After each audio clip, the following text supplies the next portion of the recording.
ये केंद्र सरकार अब जो सीबीटी के कर रही है, अब कर रही कंप्यूटराइज होगा, पहले मैनुअल होता था। क्या लगता है कि इससे रुक जाएगा ये जो हो रहा है? सरकार की नीति और नीयत अगर अच्छी होगी तो एग्ज़ाम या तो मैनुअल हो या तो कंप्यूटराइज्ड हो, अच्छी होगी।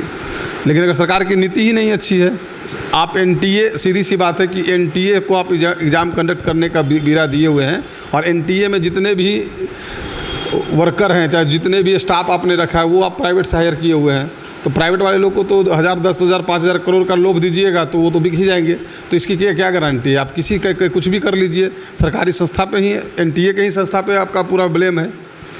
पिछले 2024 के जो नीट का एग्ज़ाम हुआ, जब इतनी बड़ी धांधली हुई, मैंने बच्चे को 719 नंबर आ गया था, कुछ बच्चे को 719 नंबर आया था, इसकी पूरा फॉल्ट एनटीए पे था। और एनटीए के किसी स्टाफ को, किसी अफसर को, किसी भी पदाधिकारी को कोई जांच नहीं हुआ। जांच क्या हुआ तो वो तिकरमबाजी, कुछ जो लुखे लखेरे टाइप के लोग थे, उस पर जांच बैठा।